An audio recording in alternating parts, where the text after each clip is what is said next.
Saudara, PDI Perjuangan mengungkapkan bermimpi menduetkan Ganjar Pranowo dengan Anies Baswedan sebagai paket Capres dan Cawapres dalam gelaran Pilpres 2024.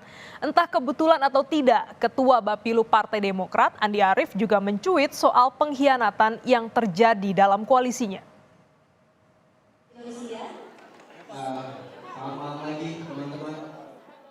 Tak ingin lagi ada perpecahan di masyarakat karena ajang Pilpres. Jadi alasan yang diklaim PDI Perjuangan bermimpi untuk menduetkan baca pres partainya, Ganjar Pranowo, dengan baca pres Koalisi Perubahan untuk Persatuan, Anies Baswedan. Posisi Anies yang dalam sejumlah survei kerap berada di barisan bawah, disebut juga jadi pertimbangan. Namun, PDIP menyebut harus mendiskusikan hal ini bersama Partai Perindo dan P3 yang berlayar bersama dalam satu perahu koalisi. Karena 5 kandidat lain cawapres selain Anies, yakni AHY, Caimin, Sandiaga Uno, Erick Thohir, dan Andika Perkasa lebih berpeluang untuk duet bersama Ganjar. Kami tidak dalam keputusan, kami tidak mimpi saja. Mimpi itu dalam kondisi apa? Dalam kondisi supaya kita ini tidak perlu lagi lah ada istilah kampret cebong. Tidak perlu lagi lah ada istilah oh Anies di bawah, tidak perlu dihitung. Kami tidak dalam posisi itu. Bahwa nanti Ganjar dengan siapapun akan ditentukan oleh Bapak Ganjar, Ketua Umum PDI Perjuangan, Pak Haritanu Sudibyo, kemudian Pak Mardiono, dan Ketua Umum Hanura. Itu saja. Itu karena kan kalau berandai-andai, head to head berandai-andai. Kemudian ditarik lagi Ganjar Anies berandai-andai. Nah, tunggu saja keputusan para pimpinan partai politik dan Pak Ganjar, siapa pendamping yang paling pas. Sementara itu, entah kebetulan atau tidak, Partai Demokrat kembali bersuara soal soliditas koalisinya.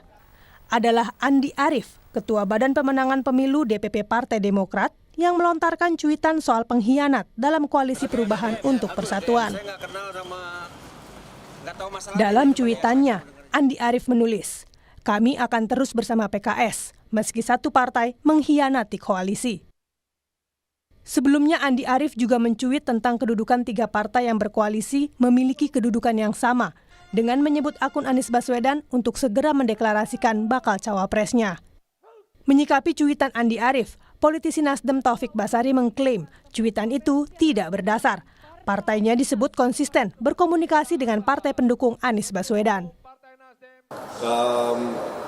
Sama sekali tidak ada dasarnya, tidak ada hal-hal yang bisa menunjukkan ke arah sana.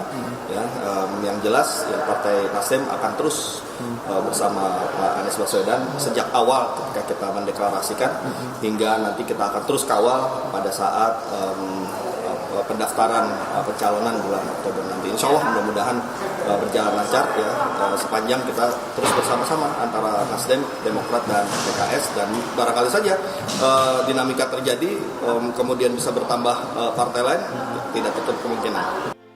Sementara itu, PKS menilai cuitan Andi Arief merupakan bagian dari dinamika dalam koalisi. Saya pikir yang namanya proses komunikasi itu pasti ada naik turunnya, ada dinamikanya ya. Tapi yang jelas kan yang kita pahami bahwa pada tataran elit pimpinan parpol koalisi ini kan, Koalisi untuk Perubahan ini tetap solid begitu. Jadi ya kita tunggu saja ya seperti apa hasil akhirnya kan. Sebagai sebuah upaya untuk mengokohkan komunikasi, untuk membangun soliditas, memang ya jalannya nggak mulus begitu ya. Saat ini Demokrat bersama PKS dan Nasdem tergabung dalam Koalisi Perubahan untuk Persatuan. Di tengah dinamika yang terjadi, Partai Demokrat mendesak agar Anies Baswedan segera mendeklarasikan bakal cawapresnya. Tim Liputan, Kompas TV.